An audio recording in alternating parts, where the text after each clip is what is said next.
all, and welcome to week 1 of Understanding Language and Literacy. So, week 1 is an introduction week, and essentially, there are three activities that we ask you to complete in week 1, which work on introducing yourself and orientating yourself with the course, with your group, or with each other, and with the assessments that are coming up, and with the concepts and ideas that we're going to be exploring over the next 12 weeks. So there are three activities that we ask you to complete in week 1.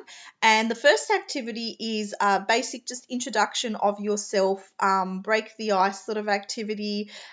Just tell us who you are, what you do, what your background is, what sort of experiences you have in terms of teaching or early childhood experiences. So and then also take the time to read other people's posts and respond.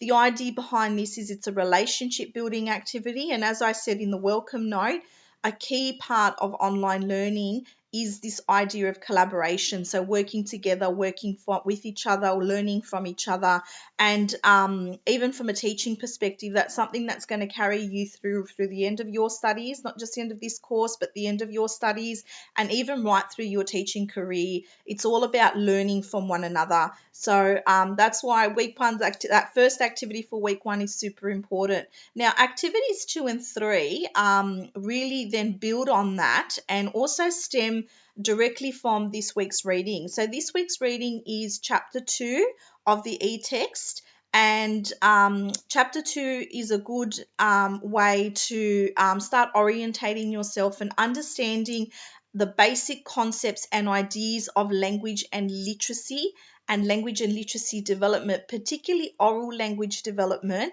in early childhood. So what we ask you to do for activity 2 is have a good read of that reading, and have a think about that and absorb the ideas and absorb all the theoretical discussions in that reading about oral language development in an early childhood setting, and think about your own experiences and try and meld those two together. So how your experiences relate to the theoretical background and the theoretical understanding of oral language development.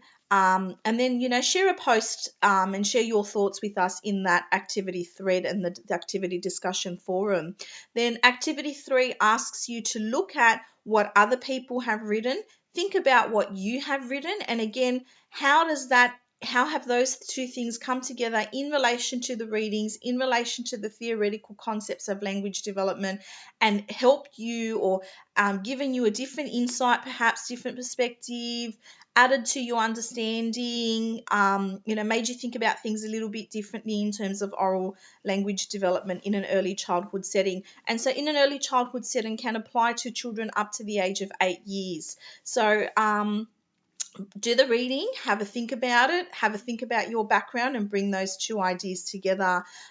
Just as a suggestion, it's a good idea that you persistently keep up with the activities each week, and that you come into the forum and that you contribute each week to the discussion forum. So like I said, that idea of collaboration, but also these activities are designed to help build you up for the assessment tasks for this particular subject. So there are 3 assessment tasks, and each of the activities each week is like a little bit of a stepping stone for developing your understanding and how you're going to approach your assessment tasks.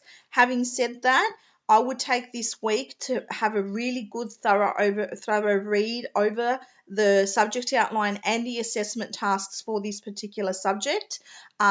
Make sure that you know when your assessments are due, and flag any issues now. So if you know that you're going to be away, or there's a family event that might occur around the time of the due date that affects your ability to submit an assessment, flag that with me now, and we can put in an application for an extension just so that you don't miss out on any marks. So make sure you know when your assessments are due, roughly what you might need to do, and so flag that now so you're over it, cross it, and also make sure you're completing the activities each week. Okay, thanks. Looking forward to your responses. Bye.